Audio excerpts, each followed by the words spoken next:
Thursday na ngayon mga kasimple at bukas na ang birthday ni Jiro. Gamit ulit namin si Puti at papunta tayo ngayon sa palengke para bumili ng mga kailangan para bukas. Maglilinis din tayo sa rooftop dahil doon na natin gaganapin ang celebration sa birthday niya.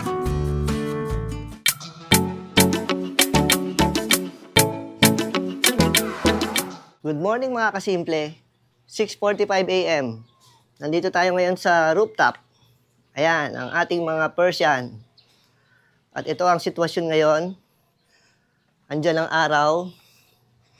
Pasikat na. Ito si Eben. Tapos kung mapapansin po nyo, yung ating flooring. Yan po yung ating ginawa ng waterproofing ng mga nakaraang vlog.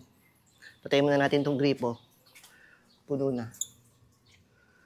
Since naggawa dito, ayan, namuti siya.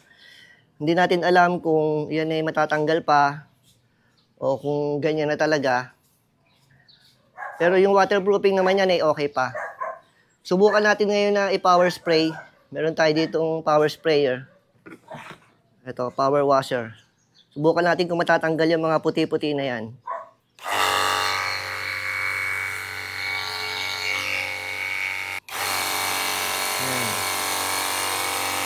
At least, baka matanggal yung mga singit-singit na puti. Dalawa naman yung ating battery nito. Sana matapos natin bago maubos yung battery. Yan, natatanggal yung mga simento eh. Sana maitaboy natin.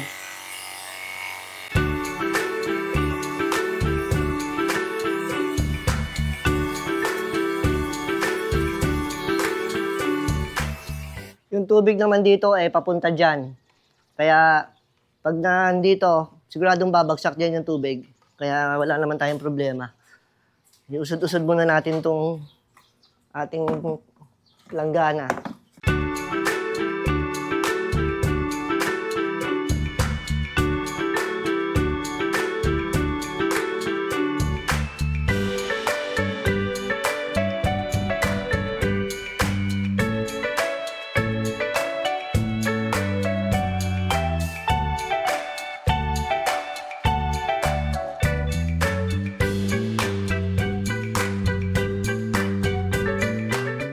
Mga alikabok yan na naipon.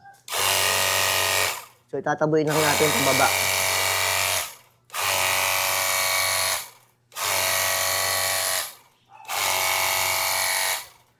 Alikabok, simento, halo-halo na yan. Ang kagandahan itong power sprayer, nabasa siya, so lumambot yung mga nasa singit-singit. Tapos sasabayin mo pa ng spray, talagang halos matatanggal lahat yan. Ito, ang kapal, oh. Mga nasa singit-singit, yan, oh. Ayan, mga kasimple. We are done for now.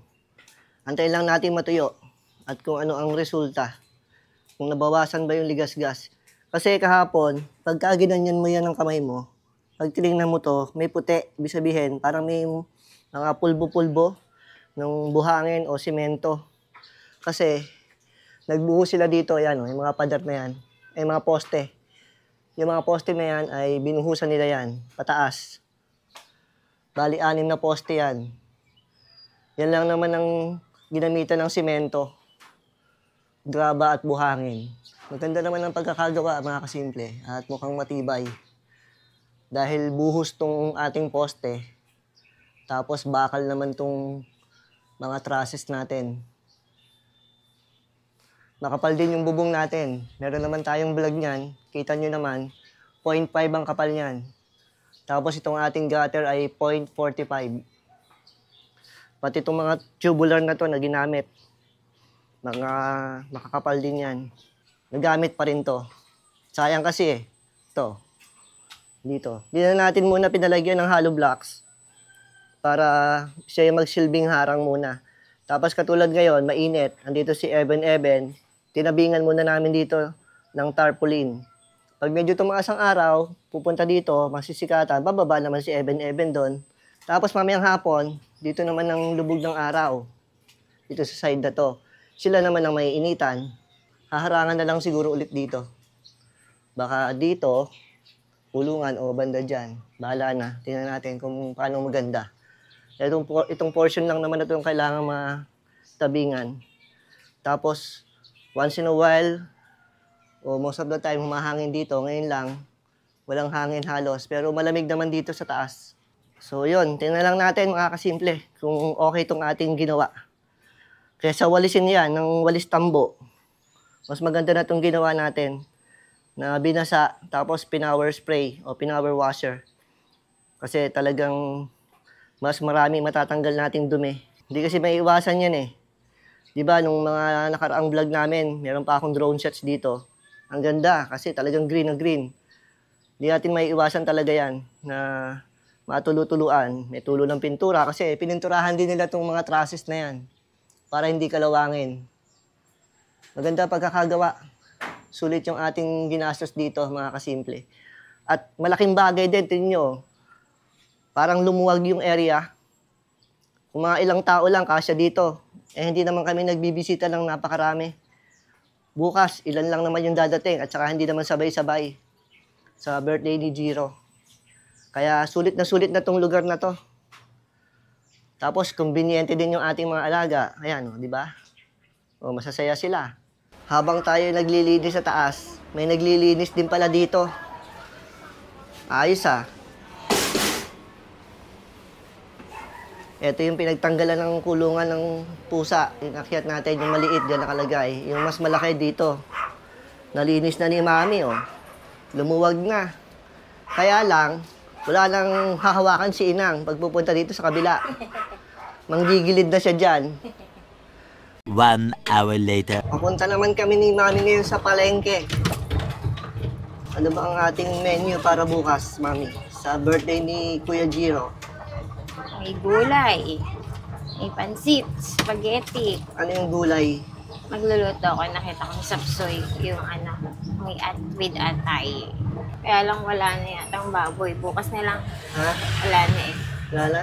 Oo, hindi na lang eh. Dapat yan maaga talaga.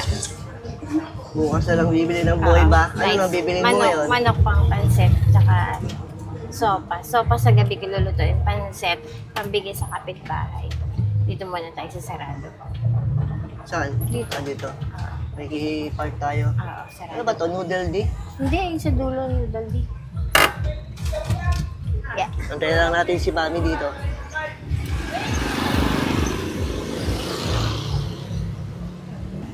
Okay na yan, te. Ilang kilo yan bibili mo? 120. 120 atay.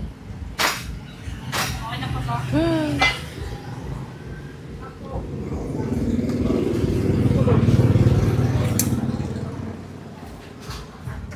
Yung iba bukas na lang bibilin. Baboy lang bukas.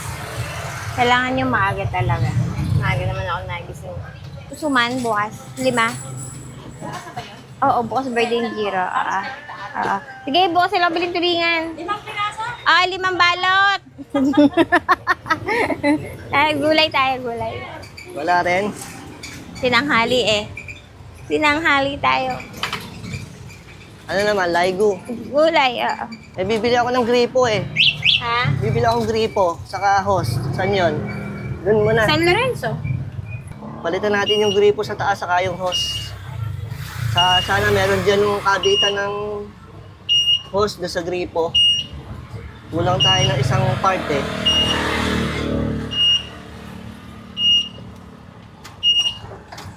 Meron tayong nabili noon dati eh. Kaya hindi ko na makita eh. Yung isang set.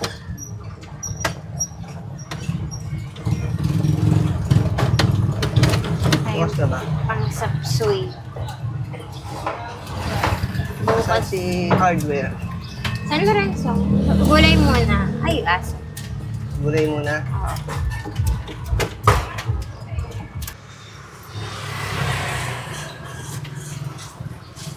Ay, may iklog na pala. Iklog ng pugo nga. Ano po, isang box? Hindi naman. Mga 30 pieces lang. Tsaka to, iklog. 8. Wala to. Tapos gulay. Gulay. Dito ba yun? Iba pwesto. Ini ba nila pwesto, Dad? Nanibago ka, no? Nanibago ako eh. Kala ko Yeah. iba eh. Broccoli.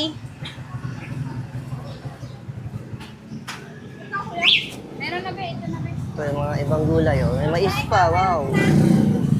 Daw ng sibuyas.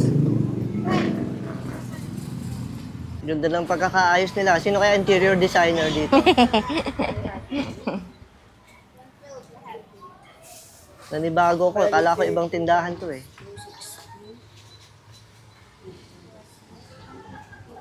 Neng pa yung plastic maliit. Lalagyan ko nito. Chicharo. Padaan naman po kami ng Paper plate. 50 pieces. Tsaka malaking bell pepper. Tsaka 1 kilong bihon, 1 kilong kanton. Maliit, malaki.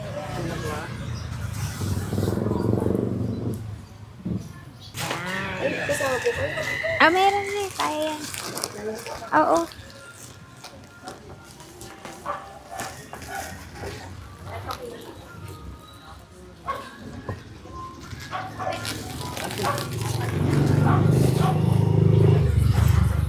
Yan na lahat yung pinamili mo?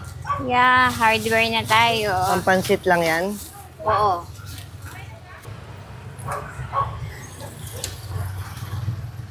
Ano, hardware? Oo. Palitan natin yung gripo sa taas. Ikaw, papalitan na rin kita.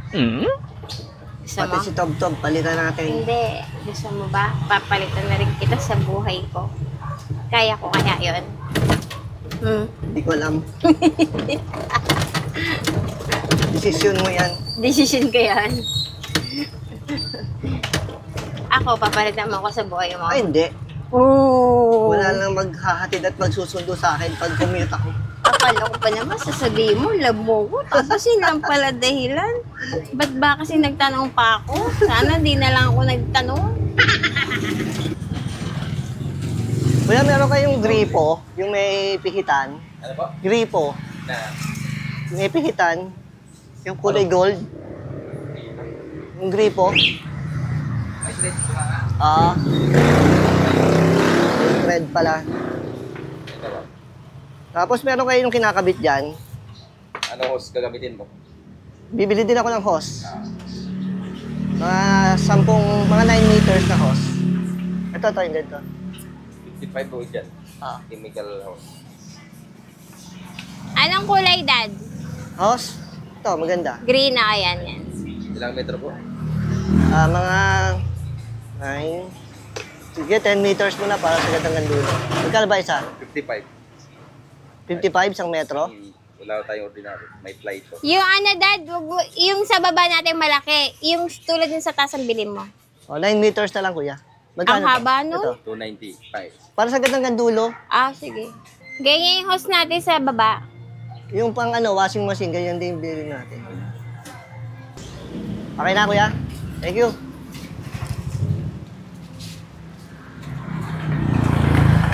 Tatali mo yata si Top Top dyan eh. Hindi, para abot na sa dulo. Di ba maghahalaman ka dun sa pinaka-veranda? Oh, lagyan mo dyan. Pauwi na po kami, mga kasimple. Nagpapadede ng apo si Mami. Si Daddy naman tuloy lang yung gagawin natin sa taas. Pa-power spray natin yung mga upuan. Yung iba kasing upuan natin kupas-kupas na, pero malinis pa naman yun. Pa-power spray lang natin. Yung isang mesa doon na luma na, pinower spray ko Pati yung ilalim. Mukhang bago na. Wow. Ay, may basura kaya lang hindi natapos. Ilan pa ba yung green nating mesa? Isa na lang. Titignan ko kung meron doon kay Ate Marivic na. Hindi, yung sa atin, yung green, di ba okay pa yun? Nasaan na yun? Yung isa Nagamit yun nasira eh. Yung isa nga. Yun, nandun sa taas yung isang green na Ayaw yun. nga pala, Oo. nandun. Yung isa, hindi ko alam, biyak na yun eh. Titignan ko dun sa bahay. Tapos yung puting mesa, pwede na bukas yun. Ano nangyari sa'yo? Di ba meron siya sa pusa? Ano nangyari sa'yo? May sa pusa siya, dapat maging ano din siya. Maging sa ibon din siya. Kulungan ng ibon yan ah. Kulungan niya ni Greg. Mahuhulog ka na. O, katatahol mo. Kulungan ng ibon yan ah. Baka lumipad ka naman. Ay, ayaw mo na. Marunong siya tumalo. Marunong pa siya lumipad. Hindi, diyan ka lang. Yung tatay mo nasa taas, tumatahol din. Oo. Basta may natahol na aso dito, tatahol din yan. Liligoan kita, Snow White.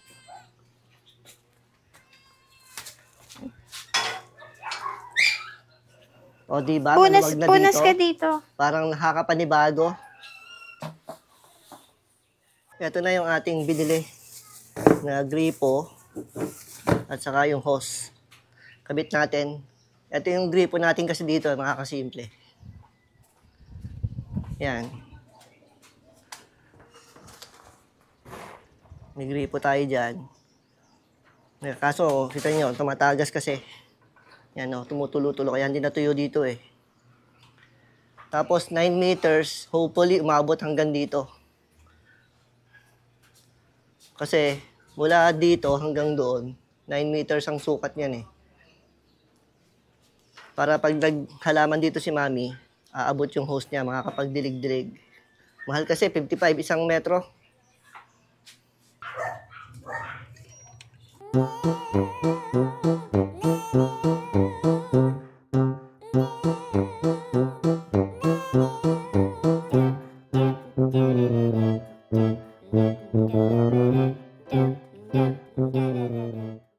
Nakakabit na natin yung bagong hose.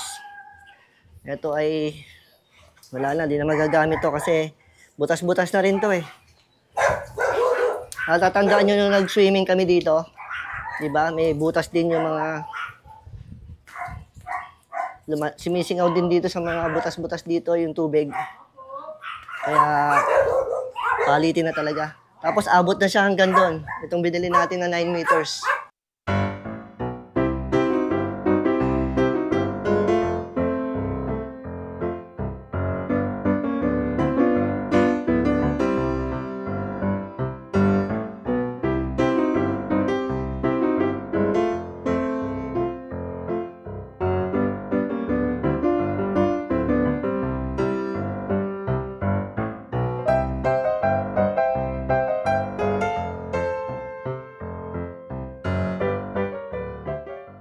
.45 AM mga kasimple. Tapos na tayo maglinis itong mga upuan at mesa. Ayan. Tinagilid muna natin para makatulo. Tapos ito yung ginamit natin na power washer. May vlog din tayo nito dati nung binili natin at saka nung unang gamit natin. Yan pa rin yun. Tapos ito yung extra battery. Dito lang tayo naglinis sa may bandang bukana. Para yung tubig ay diretso na dyan sa butas, pababa. Tapos ito, yung kaninang binasa natin, yan, ganyan pa rin mga kasimple. Medyo may puti-puti pa rin. Siguro ganyan na lang muna yan. At titingnan natin kung makukuha sa walis. Talagang may mga naiiwan na mga simento pa na ano eh. Yan o. Talaga may naiiwan ng mga mugmug ng semento. Baka makuha pa yan sa walis tambo o bahala na. Pero okay na yan. Okay na muna yan. At least, ito na yung area magagamit na natin. Malawak, mga kasimple. Kahit mga marami-raming bisita, halimbawa, yung mga teacher ni Jiro dadating bukas, kasya na dito. Maluwag na yung area. Tapos nga pala, eto mga kasimple, itong ating mga pusikat dito, itong kulungan, kasi mamaya, dito yung lubugan ng araw, mas mainit paghapon, parang balak namin na ilipat dito sa kabila. Dito, katabi nitong kulungan na isa. Yan. Ang init naman kasi dito, katulad nga nung nabanggit ko kanina, sa umaga lang. Dito kasi yung sikatan ng araw. Tapos, ngayong hapon, dito na yung lilim. Doon naman yung init, maya-maya. Mga alauna, 2:00, papasok na yung init dyan. Kaya mas maganda ilipat na muna natin dito. Antayin lang natin si Kuya JR. Naka-work from home siya ngayon eh. Ang break time niya ay mga alas 12 pa. Papatulong tayo magbuhat mamaya. Unbox naman natin ngayon itong binili nating electric fan kahapon. Para dito talaga to eh, kaya natin binili.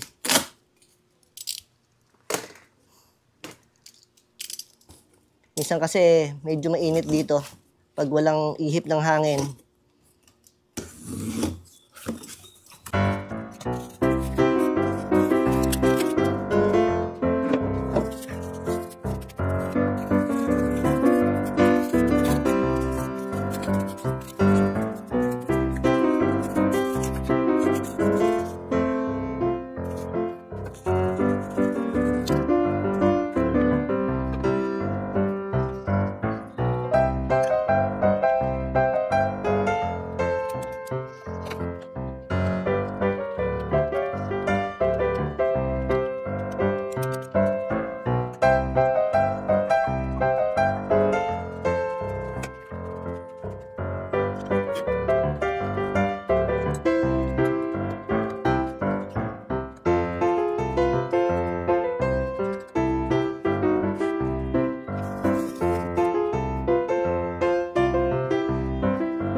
Okay na mga kasimple, na-assemble na natin. Medyo malakas din naman ang hangin, oh. Number 1 pa lang yan. Number 2. Number 3.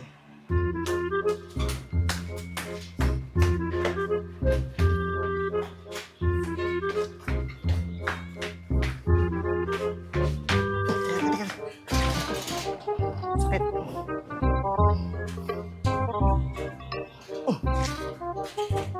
Yeah.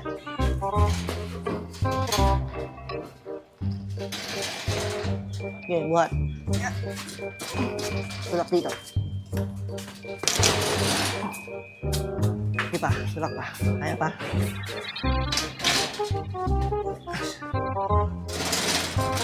Yan. Ano, okay na kayo dyan, ha? Hindi na kayo mainitan.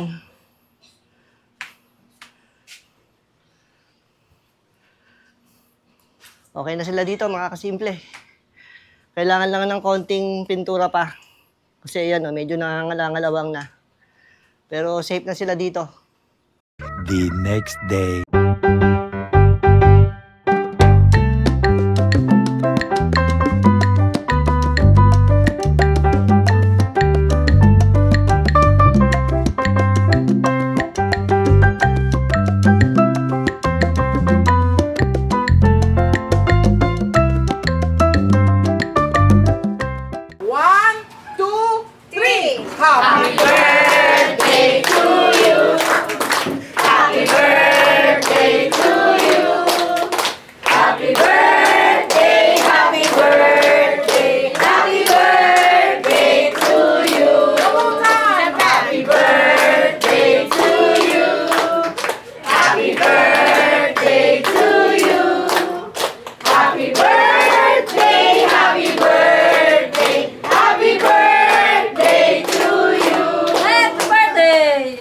Wish mo na.